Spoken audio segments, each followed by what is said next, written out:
Inspired by Love is a podcast hosted by Rachel Love, dedicated to promoting inspiration, hope, and giving a healthy dose of God's love for every aspect of life. Rachel is a seasoned inspirational enthusiast who uses witty commentary and biblical truths for real-life solutions, offers business strategies, health and wealth tips, and self-love care. Unlock the power tools to dig deeper, discover your untapped potential, and live your best extraordinary life. Here's your host, Rachel Love. Well, hello and welcome to Inspired by Love. I'm Rachel Love. This is episode 5, and we're continuing our series with a few godly men. Today's topic is the Prodigal Son. I'm very happy and excited to introduce and present to others one of my good friends, Mr. Joseph Hall. Joseph, welcome to the show. Thank you. How are you doing? I'm doing awesome. Great. I just want to give people, our listeners, a little background on you. If I can just read just some of your bio and just kind of give them, a sense of who you are and what you're all about. So let's see here. Let me put on my glasses so I can see. Let's see here. So I said I wanted to introduce Mr. Joseph Hall, also known as Joe Empire, who is an American Inspirational Rapper. His debut album, The Prodigal Son Volume 1, was critically acclaimed and released last year. And this was his first debut album since his signing with Death Row Records in 1994. Joe is committed to his community and giving back through his nonprofit organization, which is a 501c3 called Soroy. Soroy stands for Saving and Redirecting Our Youth. Joel loves the kids. His direct approach to focus on the needs of the youth and to bring awareness to their specific issues that leaves no child disadvantaged or at risk alone. He knows all too well the criminal element in the streets and wants to offer our youth of today help. Thank you for joining us today, Joe. Please put your hands together and welcome him. It's an honor, my pleasure. Thank you so much. So glad you can be here with us and discuss this topic. So tell us a little bit about Joe Empire and your musical aspirations. Joe Empire. Well, I was born in Little Rock, Arkansas, and I moved to Los Angeles at the young age of 12. Okay. And it was there that, and you went to the same junior high school. Absolutely. In the building. And it was a culture shock. I won't lie. Going from, the fields and the country of Arkansas, Little Rock, and then all of a sudden you're hearing what set you from. It was something. That was the 80s.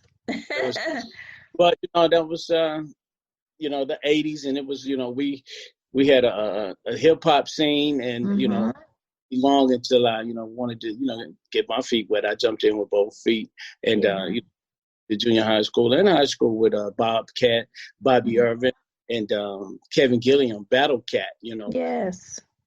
We're still in touch to this day, but, I got involved at an early age, but, that's something that I wanted to do. I had the fever, I had that bug. Well, it sounds like you had a love for hip hop back then.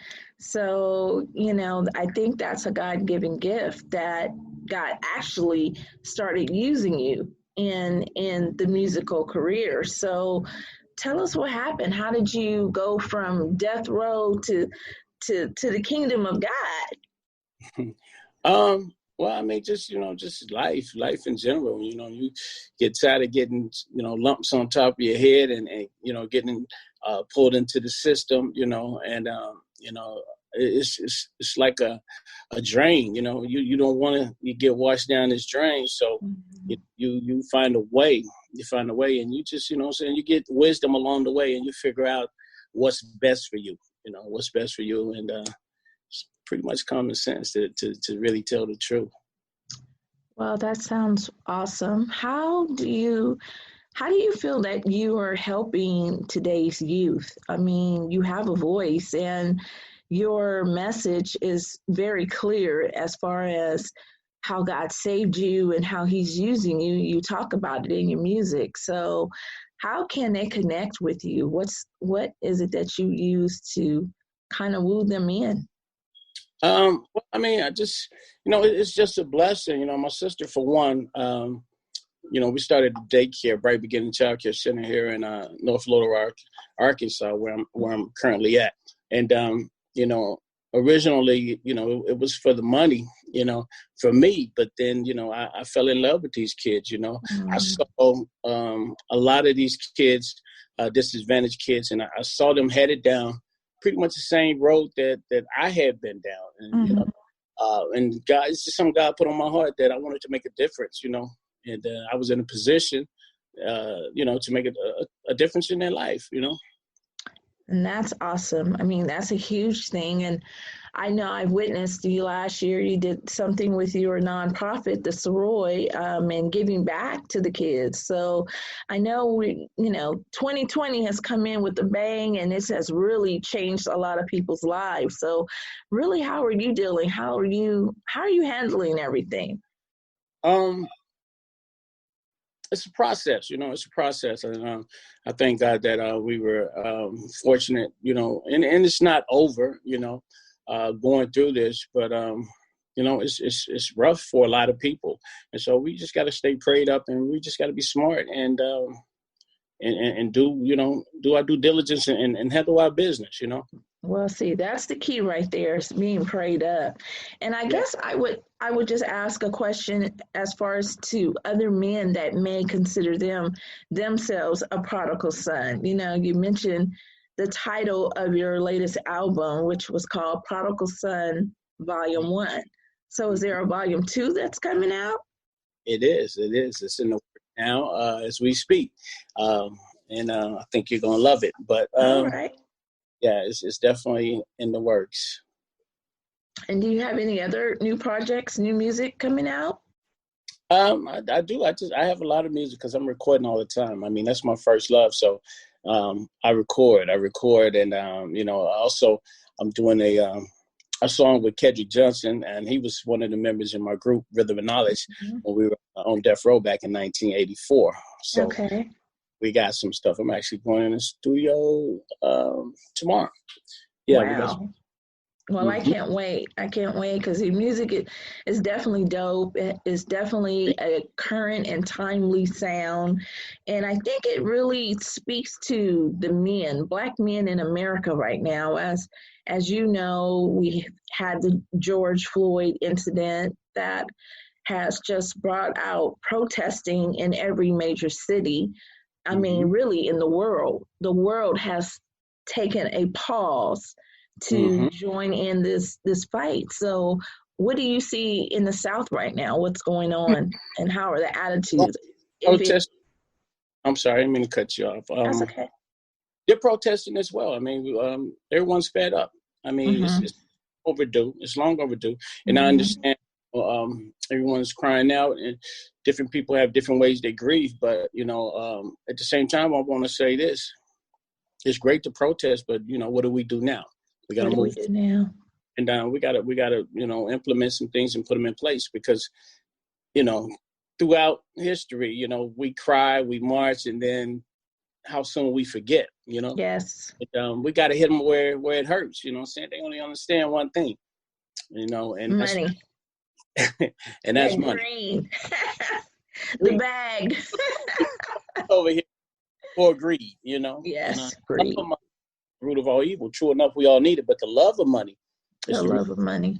There are some people in certain places that love money so much today, they don't care what it is that they do or who they hurt, But we definitely got to hit them in the pockets. We got to recycle Black dollars, and we got to look out for our people. We got to protect our children. We got to protect our women, and definitely our brothers because they're killing us in an alarming rate. Right. We're fed up. we started a movement here called BMW. I don't know if you heard about it, but it's called Black Men Winning. And I think, if we can just, the women get behind the men, families get behind, groups of the mothers and the fathers and the single parents, really bringing it back to our roots. That's exactly what it's going to take, We can only, march so long, but, if we forget about it and, it's just like, I like to use the analogy of an abusive relationship, if it's man or if it's woman, continue to, and your mate beats you and you forgive them and you go back and they beat you again and they're going to eventually kill you. You know what I'm saying? Eventually. Yeah, they're going to eventually. You got to, not only, you got to walk away. You got to walk away and you got to, take care of your people. That's right. You got to do what's best for you. So do you really see a Black Wall Street re-erecting? Most definitely. It's in effect right now, It's a mindset. It's a mindset, and you just, you have to decide what are you going to do. And it's not against any other race, it's not against, say, for instance, Hispanics or Chinese, Asians, tackle our black dollars. We got to spend money, with our people. You got to take care of home first. That's it. I think you said it in a nutshell. It is a mindset. We have to really start thinking about, okay, I need my car repaired. Let me look and see, who do I know personally that's either of African descent that I personally can spend those dollars and know that they're going to be spent in our community. Because if he starts having the mindset and then whoever he spends the money with, they have the mindset, we can start seeing those dollars really recuperating in the community. And that's one thing I really love. I love it. And, you're an entrepreneur, I'm an entrepreneur. So I'm just really seeing, how can we get the word out? What do you think that we can do to get the word out? And they used to say the best advertisement is word of mouth. But look around, we got, there's no excuse. There's no excuse. We got social media. And all you gotta do is share, like and share this episode 5, as we talking to Mr. Joe Empire, the prodigal son, and he's really speaking to the king within. So if you are feeling like you're still a prodigal son, but there's a way, we want to invite you to come on back home. Come on back to where you belong, and that's with Jesus. He's the only way. So what else? What other tips do you have for, these young men in the streets that are trying to make it, with that fast money and just thinking that's the way? I think Ice Cube said it once, and it's a nigga trap. Excuse my language. It's a trap. It is a trap. You know what I'm saying? Look around. They locked us up over, selling weed, but now it's legal, It's a trap, and, it's just something that they can get away with. So common sense is going to let you know that, it's fast money, you know what I'm saying? It looks good, but, good. But all money ain't good money. And it's only for a season. It's only for a season. Come on now. That's gospel. That's the gospel. I got friends, man, there's one sitting on death row. That's a story, but I got a friend that they gave 65 years to, and at our age, he's going to die in there, and that's fair time. So, you got to, and it is not that serious. The mindset that it takes to sell drugs and run that's a smart individual. That's a very smart. Now, just think if you took that same intuition, that same, desire and did it legally, you'd be a beast. See, that's what we need to be teaching our young people today, boys and girls, because if you can be book smart, but if you can be street smart, you got something. Most definitely. So, yeah, we definitely want to support you in your efforts with the Soroi, support you with your musical endeavors. I think you're definitely on a roll with the Prodigal One, Volume 1. We're looking forward to Volume 2 and all your aspirations that you're doing to help the community, help the youth, the disadvantaged youth. I appreciate, what you and your sister are doing, and just providing a necessary safe haven and environment where it's conducive to learning.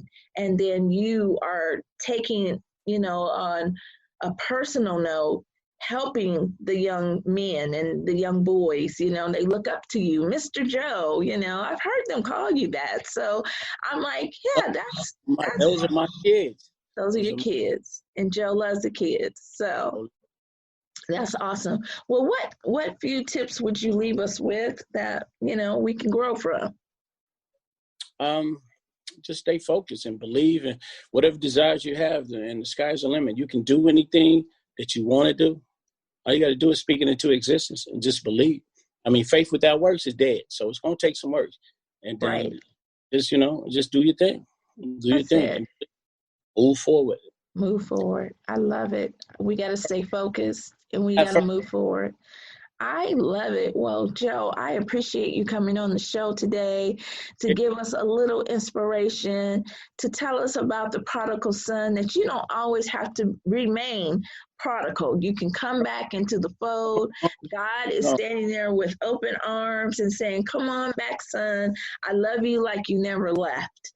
And that's the thing that, most people feel like they got to give up something to come back. And God is just saying, come as you are. Come as you are. Open your heart and just receive his love. I think, and that's the most hardest thing, I think, for men is to receive the love. So I'm glad that you're in the fold. I'm glad to call you a brother in the Lord. I just want to see you grow and just, flourish.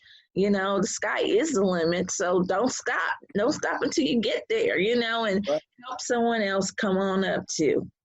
That's right. In the words of Michael Jackson, don't stop till you get enough. The opportunity. And it's just been a pleasure. It's good seeing you again. Good seeing you too. Good seeing you, bro. Well, you know what? Thanks for blessing us. Thanks for coming on, just giving us a little inspiration. And, to all of our listeners, thank you for tuning in to Inspired by Love. And we'll see you next time. All right. God bless. God bless. Thank you for tuning in to Inspired by Love. Join us every Wednesday for the juice to be inspired. Like, follow, and share this podcast. Be sure to leave a positive rating.